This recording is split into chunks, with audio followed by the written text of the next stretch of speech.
자, 오늘 내용을 우리가 한번 살펴보는데요. 영적 영역에서 돌파를 추구해야 할 이유, 이렇게 제목을 달았습니다. 여기서 이제 돌파라는 말이 나왔습니다. 우리 한국교회의 흐름에서 어떤 흐름은 돌파라는 말을 굉장히 많이 사용하는 사람들이 있는 것을 보게 됩니다. 성경에 없는 단어는 아니고 성경에 있는 단어입니다.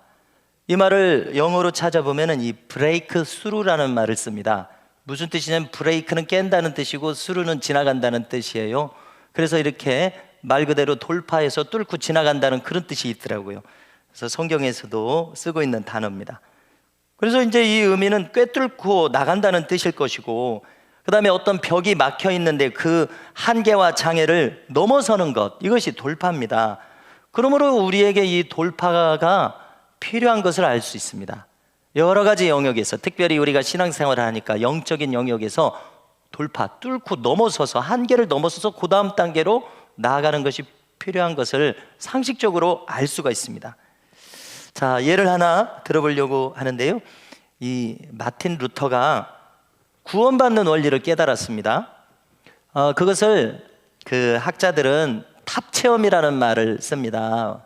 왜냐하면은 마틴 루터가 종교 개혁을 일으키기 직전까지 그는 수도사였습니다. 그리고 그는 학문을 했기 때문에 신학 교수였습니다. 이제 막 만들어진 대학의 비텐베르크 대학의 신학 교수였습니다. 그리고 여전히 어거스틴 수도회의 수도원 건물에 거주하고 있어요. 그래서 한쪽에 자기 연구실이 있는 거예요, 교수기 때문에.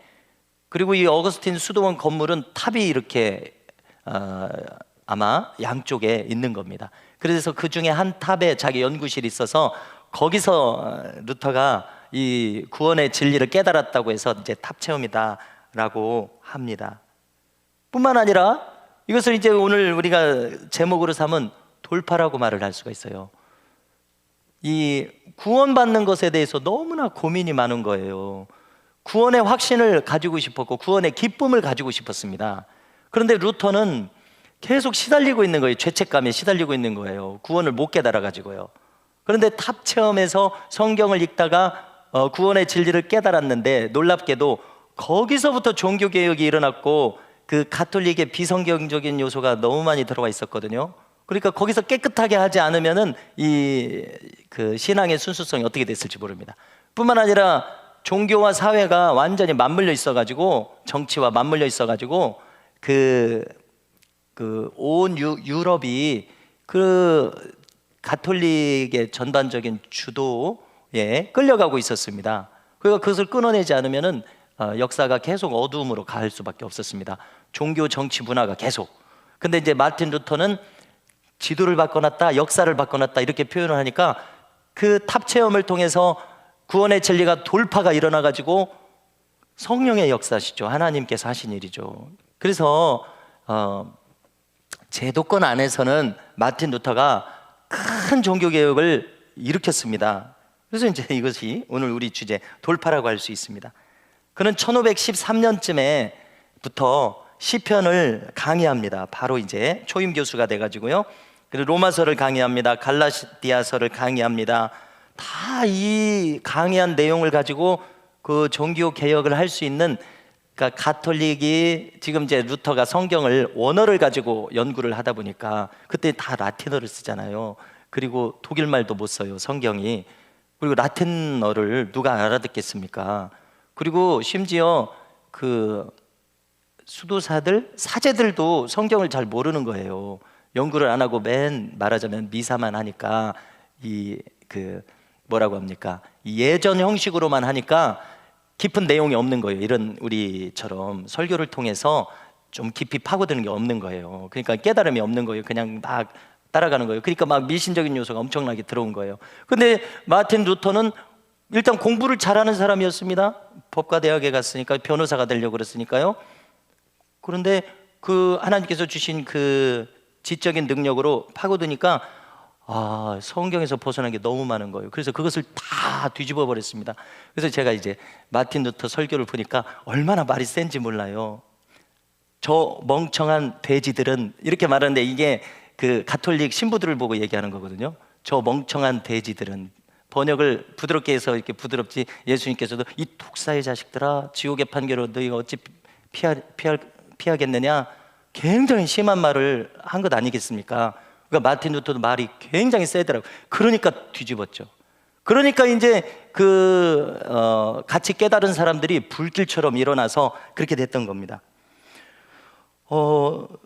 그는 이제 벼락을 맞고서, 소나기와 함께 벼락을 맞고서 깜짝 놀라가지고 하나님께 돌아왔다고 그랬잖아요. 수도사가 되겠다고 서원을 했다고 그랬잖아요. 그래서 이제 수도사가 됐습니다. 생각해 보면은 사도 바울처럼 굉장히 진지하게 수도원의 규칙을 따랐어요. 그런데 아무리 금식을 해도, 아무리 고행을 해도, 아무리 회개를 해도 자유가 안 오는 거예요. 구원은 기쁨과 자유를 주는 것일 텐데 그렇지 않습니까? 심령의 자유가 와야 되는데 계속 얽매이는 거예요. 그래서 자기는 어떤 수도사보다도 더 철저하게 수도를 했다, 이런 기록을 남겼습니다. 그런데 자유가 임하지 않는다. 그런데 이제 어디서 자유를 얻었냐면요, 그가 개인 간증 기록을 했습니다. 로마서를 쭉 읽다가 1장 17절에서 그가 번쩍이는 깨달음을 얻었습니다. 불현듯 그 깨달음이 임했고, 불현듯 확실하게 복음이 깨달아졌습니다. 큰 은혜를 받았습니다. 그래서 이 구절을 통해서 확연하게 죄책감에서 완전 자유를 얻습니다. 그래서 한번 살펴보겠습니다. 자, 한번 읽어보면은요, 복음에는 하나님의 의가 나타나서 믿음으로 믿음에 이르게 하나니 기록된 바 오직 의인은 믿음으로 말미암아 살리람과 같으니라, 이 구절이었습니다. 그의 기록을 이렇게 살펴보면은 이 구절을 읽을 때마다 그는 은혜롭지가 않았어요. 이 구절을 읽을 때마다 신경이 곤두섰습니다. 이 구절을 읽을 때마다 더 얽매이는 거예요. 왜 그러냐면 하나님의 의라는 말 때문에 그랬습니다. 그래서 구약은 어느 정도였냐면 예수님의 이미지에 대해서, 예수님이 이제 십자가에 못 박히신 이 십자가 성상의 이 이미지는 어떤 이미지냐면은 나중에 이제 재림하셔서 심판주로 오신다는 이미지가 아주 강한 거예요. 우리를 사랑하시고 포도나무 줄기가 돼서 내가 너 안에 저가 내 안에, 이렇게 나의 친구의 예수님의 이미지가 강한 것이 아니라 심판에서 지옥에 쳐넣는 이 예수님의 이미지가 강한 거예요. 그래서 이제 어떤 현상이 나타났냐면은 예수님한테 가기가 두려운 거예요, 가톨릭 신자들이. 그래서 이제 마리아한테 가는 거예요. 예수님 어머니니까 마리아한테 가서 이렇게 기도를 부탁을 하면, 이렇게 전달을 하면은 예수님이 들어주신다, 이게 거기서 나온 거예요. 그러니까 마틴 루터도 그 시대의 사람이라 거기에 이제 그 사상에 휩쓸려 있는 거예요. 그래서 하나님의 의라는 말만 나오면 이 하나님은 의로우신 분이고 이렇게 수준이 높은 분이셔서 자기가 아무리 회개를 해도 이 하나님의 기준에 충족을 못하는 거예요. 얼마나 괴롭겠습니까? 그러니까 하나님의 의라는 말만 보면은 노이로제 이런 정도가 된 것입니다. 이게 은혜로운 말이 아닌 거예요. 그런데 여기에서 이 말이 완전히 180도로 하나님께서 그 이해를 바꿔주십니다.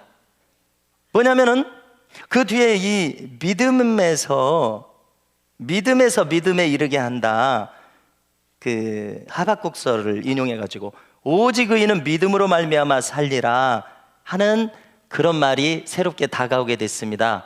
어느 날 갑자기라는 것은 계속 그 과정과 연구가 쌓여서 그렇습니다. 어거스틴이 굉장히 은혜로운 초대교회 교부인데 그 책을 많이 읽어가지고 그 내용이 이제 여기서 드디어 결합이 되는 거예요. 그래서 그 전까지는 너무나 높은 수준, 나를 어렵게 하는 하나님의 의였는데 믿음으로써 하나님의 의가 나에게 쑥 들어온다는 것을 여기서 깨닫게 됐습니다. 그의 표현이요. 그래서 그전에는 그렇게 거부감이 있고 너무나 어려운 단어였는데, 이렇게 믿음으로 말미암아 산다는 말이, 하나님의 의가 믿음으로 말미암아 나에게 쑥 들어온다는 이 깨달음이거든요. 그러니까 이제 하나님의 의라는 단어가 180도로 바뀌어서 너무나 감사한 단어로 바뀐 것이에요. 예수님을 믿을 때 하나님의 의가, 그 예수님이 심판주로서 하나님의 의를 따지는 그런 분이 아니라 예수님께서 그 의를 내가 믿을 때, 아브라함이 믿을 때 의롭다함을 받은 것처럼 그 하나님의 높은 기준이 나에게 그냥 씌워져 버린다는 것을 체험한 것입니다.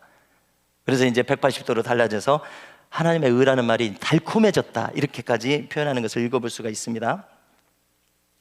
이렇게 바울에게는, 루터에게는 구원론의 돌파가 일어났습니다. 그래서 처음에 거론한 것처럼 모든 것이 바뀌게 됐습니다. 그의 온 삶은 이제 여기서 계속 이어지는 것입니다. 이것이 돌파였고 브레이크스루였습니다. 탑 체험이요, 참 자유가 임했습니다. 그래서 온 유럽이 바뀌었습니다. 성도 여러분, 우리에게도 이런 돌파가 필요합니다. 여러 가지 분야에서요. 그래서 단계가 올라갑니다. 레벨이 업됩니다. 영적 승진이 이루어진다고 할까요? 가령 우리가 기도 생활에 돌파가 필요하거든요. 그렇지 않습니까? 우리 예배 생활에 돌파가 필요합니다. 레벨이 업되는 것이 필요합니다. 나의 삶에 돌파가 필요하거든요. 아무도 필요하지 않은 분은 없습니다. 가령 우리의 이 재정에 돌파가 일어나서 새로운 차원의 그런 축복이 우리에게 필요한 분들이 많이 있어요. 취업의 문에 돌파가 일어나야 됩니다. 인생관에 돌파가 일어나야 됩니다. 그래서 지금처럼 살지 않고 더 풍성한 삶, 주님은 우리를 양으로 생명을 얻게 하고 더 풍성히 얻게 하시려는 그런 뜻입니다. 주님은 그런 뜻을 우리에게 갖고 계세요. 그래서 지금보다도 더 높은 수준, 더 풍성한 수준으로 주님은 예비해 놓으셨고 오기를 원하신다는 사실입니다. 그래서 저와 우리 모든 교우들께서, 우리 온 교회가 더 높은 단계, 더 풍성한 단계, 더 깊은 단계로 들어갈 수 있기를 간절히 원하여서 이런 말씀을 나누고 있습니다. 성경에 돌파라는 말이 직접적으로 나오는지를 찾아봤습니다. 출애굽기 19장 21절을 한번 보여주시면요, 여호와께서 모세에게 이르시되 내려가서 백성을 신칙하라. 그 개역 옛날 성경인데 이 신칙하라는 말이 어렵죠. 신은 납신자, 그러니까 우리 신명기 할 때 납신자가 2번, 3번 거듭한다는 뜻이에요. 칙은 이제 규칙할 때 이렇게 조심하라, 경계하라, 여기까지만 해라 하는, 이게 경계하고 경고하는 거예요. 그러니까 백성을 계속 경고하는 거예요. 하지 마라. 어떻게 하지 마라? 백성이 돌파하고 나 여호와께로 와서 보려고 하다가 많이 죽을까 하노라. 그러니까 이제 시내 산에 올라와서 하나님이 시내 산에 오신다고 했잖아요. 그러니까 하나님을 직접 보고 싶어서 막 백성들이 산으로 올라갈까 봐 절대 올라오지 못하게 해라. 올라오면 죽는다. 그 돌파라는 말을 썼어요. 그래서 이제 우리가 지금 다루려고 하는 것과 이런 영성적인 내용과 깊은 관련은 지금 없습니다. 바로 그 뒤에 19장 24절 보여주시면요, 여호와께서 그에게 이르시되 가라, 너는 내려가서 아론과 함께 올라오고 제사장들과 백성에게는 돌파하고 나 여호와께로 올라오지 못하게 하라. 내가 그들을 돌격할까 하노라. 같은 내용입니다. 자, 이렇게 돌파라는 말이 쓰입니다. 하나님의 수준을 한번 생각해 보면요, 0에서부터 시작해서 무한대의 레벨이 있다, 이렇게 예전에 한번 거론했고 지금도 그런 차원에서 한번 생각을 해봅니다. 우리가 평범한 수준에서 우리가 손쉽게 생각할 수 있는 것은 1단계에서 10단계를 한번 생각해 보세요. 그러면은 1단계하고 10단계도 대단한 차이가 있습니다. 예를 들어서 태권도도 1단하고 9단은 엄청난 차이가 있죠. 또 바둑도 1급하고 9단은 엄청난 차이가 있습니다. 자, 그런데 하나님의 이 단계는 0에서 어느 단계까지 있을까요? 10단계까지 있을까요? 20단계까지가 있을까요? 100단계가 있을까요? 엄청난 단계가 있을 것이라는 생각이 들어집니다. 이렇게 성경을 가만히 보느라면요, 성경 인물들을 가만히 보느라면요. 그런데 이것을 기도에 한번 대비를 해보자는 것입니다.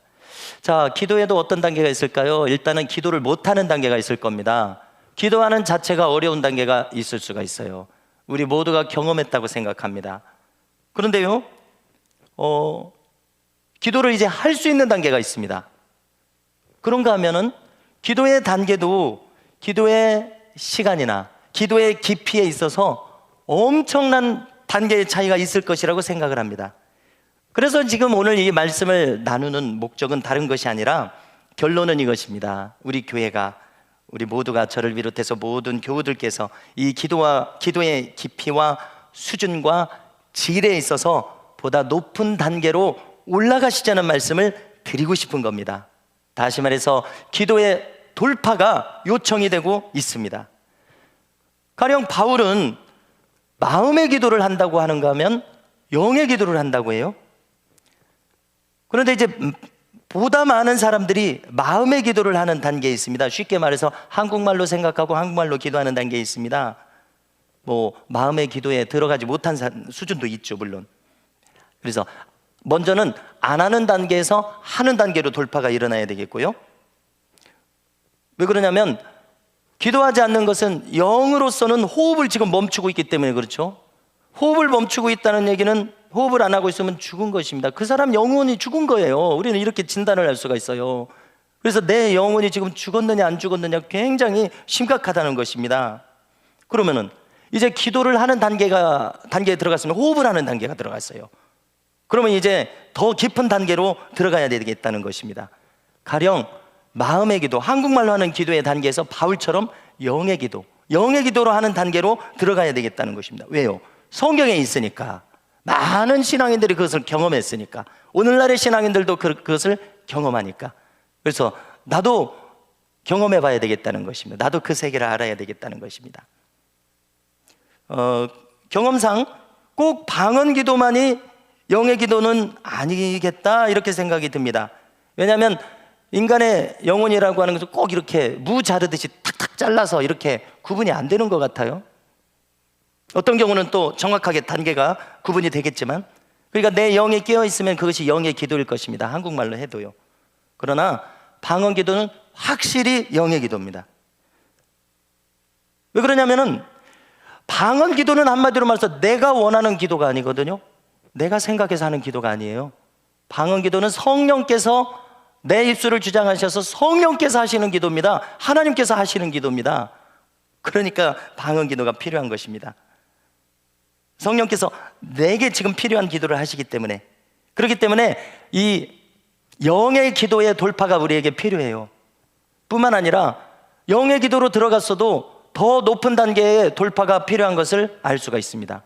왜냐하면 경험을 해보면은 방언 기도를 이제 했다고 해서 능사가 아니에요.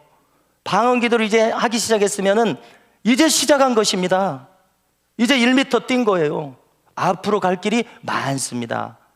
우리 지난주에 이제 제가 강조하고 기회를 마련해서 방언을 받으신 분들이 있습니다. 우리 어르신들이 있습니다.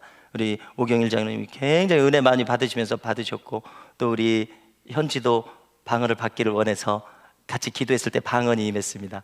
지금 계속 기도하고 있는지를 모르겠어요. 오늘 기회가 돼서 더 이렇게 그 다음 단계로 사모할 수 있기를 기대합니다.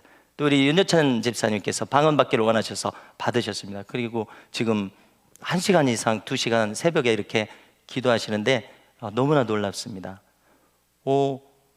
그런데요, 여기서 이게 다가 아니라는 거예요. 이제 출발을 했다는 거예요. 이게 지금 놀랍습니다. 그래서 하나님의 우리 기도를 이끄시는 단계가 얼마나 높을까 이렇게 생각을 해봅니다.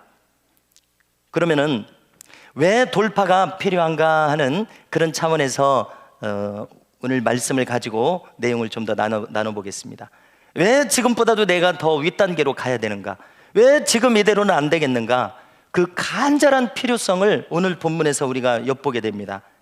잘 아시는 대로 오늘 본문은 한 20년 만에 형 에서를 피해서 집을 나갔던 이 야곱이 형과 재회하는 장면이죠. 그래서 가솔들하고 이 가축대를 먼저 보냈습니다. 형한테 선물로 먼저 보냈습니다. 그런데 자기 많은 이 야복강을 차마 못 건너가는 겁니다. 왜요? 형이 두려워서요. 형이 어떤 해를 자기에게 끼칠지, 또 반가워할지 보복할지, 너무나 이것이 지금 두려운 것입니다. 또 많은 군대를 데리고 형이 지금 와 있거든요. 야복나루에서 홀로 남았을 때 그는 어떤 사람과 씨름을 합니다. 그런데 이 내용을 다 읽은 결과 그 어떤 사람은 하나님의 천사였습니다. 구약 성경을 가만히 보노라면요, 하나님이 직접 오시지 않습니다. 꼭 사람의 모양으로 천사를 보내시는 것을 알 수 있어요. 그래서 천사를 영접하고서는 하나님을 영접했다 이렇게 말을 하는 겁니다. 그러니까 여기 지금 야곱에게도 하나님께서 보이시지 않는 하나님의 영으로 임하신 것이 아니라 천사를 하나님의 대리자로 보낸 겁니다. 그래서 오늘 말씀 마지막에 보니까 하나님과 겨뤄서 이겼다 이렇게 말하고 있습니다. 하나님의 대리자 천사가 그에게 온 겁니다. 그런데 그와 이제 씨름을 하게 됐어요. 그리고 야곱은 그가 하나님의 천사인 것을 알아봤습니다. 밤새껏 그와 씨름합니다. 그리고 그를 압도해서 이깁니다. 이것은 그가 지금 하나님께서 자기를 이 목숨의 경각, 자기 남은 인생의 운명에 달려있는 이 순간 하나님께서 자기를 도와주시기를 간절히 원하는 마음으로, 남은 인생이 지금 이 순간에 달려있다는 마음으로 절박하게 이 천사를 붙들고 씨름을 한 겁니다. 그리고 그 씨름한 목적은 뭐냐면 맨 마지막에 나와 있습니다. 자기를 축복해달라는 것입니다. 천사를 알아봤고, 다시 말해서 지금 하나님께서 오셨다는 것을 알아봤고, 지금 20년 전에 도망치기 전에 베델에서 돌베개를 베고 잘 때 사닥다리에 천사가 오르락 내리락 하던 그런 모든 경험들, 자기 인생의 모든 경험이 여기 지금 이제 집중되면서, 이 하나님께서 나를 도와주시지 않으면, 여기서 나를 살려주시지 않으면 결코 나의 이후의 인생은 없다는 것을 알기 때문에 여기가 지금 자기 남은 인생의 승부처라는 것을 그는 너무나 잘 알았던 것이죠. 날이 새고 있으니까 자기를 보내달라고 해도 그는 놓아드리지 않았습니다. 너무나 엄청난 고집을 가지고 놓아주지 않으니까 환도뼈를 쳐서 이제 승부가 나게 했습니다. 그래서 26절에 보니까 뭐라고 합니까? 당신이 내게 축복하지 아니하면 가게 하지 아니하겠나이까, 이렇게 말한 것입니다. 내 이름이 무엇이냐? 야곱이죠. 다시는 내 이름을 야곱이라 부르지 않으리라. 야곱은 속이는 자입니다. 발 뒤꿈치를 잡은 자입니다. 에서의 발목을 잡은 자 아니겠습니까? 그런데 더 이상 이제 그 이름으로 부르지 않고 어떻게 한다고 하셨습니까? 내 이름을 이스라엘이라 부르리라. 이는 내가 하나님과 및 사람들과 겨루어 이루었음이니라. 이스라엘은 이렇게 하나님과 겨루어 이김이라는 뜻입니다. 야곱은 이 분의 이름을 묻습니다. 그러나 답을 주지 않고 야곱을 기어이 축복하고 떠나갑니다. 이름은 알 필요가 없다는 것이죠. 하나님께서 드디어 야곱을 축복하셨습니다. 성도 여러분, 이날 새벽에 야곱이 밤새껏 자기의 운명을 건 씨름을 함으로 말미암아, 다시 말해서 하나님께 간절한 기도로 생명을 걸고 기도함으로 나아감으로 말미암아 그의 인생에 돌파가 일어난 줄 믿습니다. 그의 남은 인생을 하나님의 축복으로 나아갈 수 있는 돌파가 여기에서 일어났습니다. 돌파의 필요성은 여기 있습니다. 지금 이대로는 안 된다는 것입니다. 지금 이 수준으로는 안 된다는 것입니다. 지금 나의 이 신앙생활 수준으로는 안 되고, 나의 기도생활 수준으로는 안 되고, 나의 예배생활 수준으로는 안 된다는 것입니다. 이것을 절감한 사람은 돌파를 하기 위해서 엄청난 사모함을 갖습니다.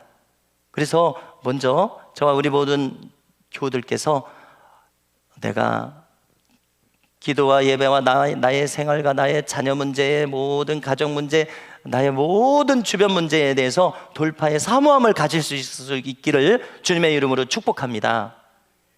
가령 다른 사람 이야기는 할 것 없이 저의 예를 들어본다면요, 저는 이제 늘 말씀드리는 것처럼 기도의 돌파를 원하고 있습니다. 능력의 돌파를 원하고 있습니다.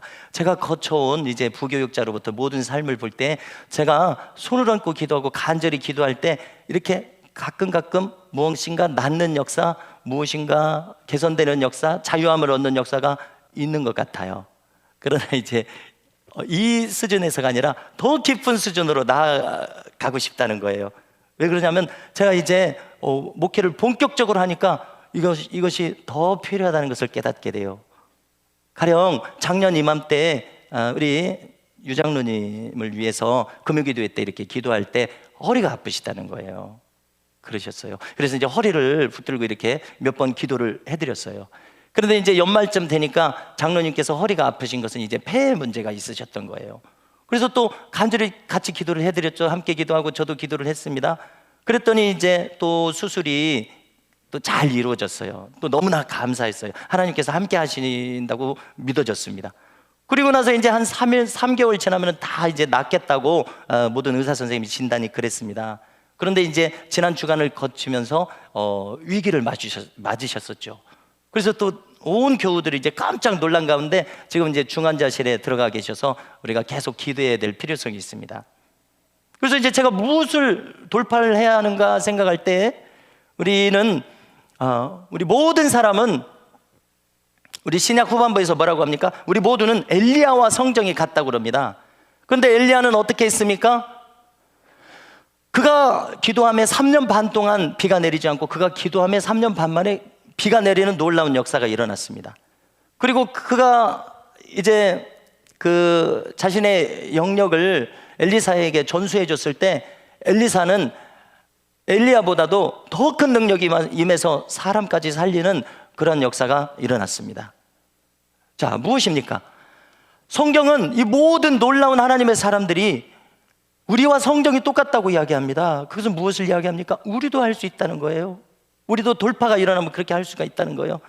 그러니까 우리 한국교회도 많은 믿음의 선진들이 있고 벌써 100년이 지나면서 많은 역사와 간증이 축적돼 있죠. 그래서 이제 그 경험들을 엿보면은 무슨 얘기를 하냐면은 손을 얹을 때 예수님과 똑같은 능력이 임하는 거예요. 가령 손을 얹고 기도하고 이렇게 진단을 할 때 어디에 말하자면 어디에 지금 암이 있다든지 어디가 아프다든지 하는 이런 것이 느껴지는 거예요. 놀랍게도. 이것은 무엇입니까? 기도의 능력에 돌파가 일어났기 때문입니다. 그리고 어떤 경우는 그것이 암이라는 것을 확실히 알아요. 손을 얹을 때. 왜요? 사람이 아는 것이 아니라 성령이 알게 하시니까. 이런 세계가 있다는 것입니다. 그러니까 지금 그 가령 장로님을 위해서 이렇게 기도했을 때, 손을 얹고 기도했을 때 확실한 진단이 일어났더라면, 예를 들면 이것이 암이라는 진단이 일어났더라면 허리를 위해서 기도하지 않았을 것입니다. 암을 위해서 기도했을 것입니다. 가령 이것이, 그리고 또 이것이 영적인 차원에서 문제라면, 예를 들어서 귀신이 붙들고 있다든지 그렇다면 귀신을 보는 단계가 있어요. 그런 세계가 있어요. 그럼 그 귀신을 쫓아내면 되잖아요. 그러면 낫게 된단 말이에요. 그러니까 이런 돌파를 원하게 되더라는 것입니다. 간절한 마음으로. 이제 4월 말에 임직식이 있어서 이것저것을 준비하게 됐습니다. 이렇게 뭐 현수막도 준비하고 뭐 이렇게 그 초청장도 보내고 뭐 이렇게 순서지도 만들고. 그래서 이런 데 시간을 쓰다 보니까 제가 깊이 기도하고 있고 깊이 기도할 수 있게 해달라고 요청을 드리고 이렇게 진행해 왔잖아요. 그런데 이제 이렇게 또 그 여러 가지 신경 써서 일을 해야 되니까 기도 시간이 줄어드는 거예요. 기도 시간이 줄어드니까 또 이렇게 좀 답답함이 있어요. 지금 제가 약간 답답한 상태예요. 이게 이 답답한 상태라는 것을 제가 알았다는 것이 복이에요. 가만히 생각해 보니까. 왜냐하면 갈증을 느낄 때 물을 마실 수가 있습니다. 그러니까 갈증을 느낄 때 제가 이제 마시면 되잖아요. 기도를 하면 되잖아요. 그래서 감사하게 생각이 됩니다. 이런 것도 일종의 돌파가 저에게 일어났다는 생각이 듭니다. 그래서 저는 바라고 원하기는 우리 미담교회에 저를 비롯해서 온 교우들께서 그것이 무슨 영역이든, 기도의 영역이든 또 가정의 영역이든 나의 성품의 영역이든 어떤 영역이든지 간에 돌파가 일어날 수 있기를 원합니다. 돌파가 일어날 수 있기를 주님의 이름으로 축복합니다.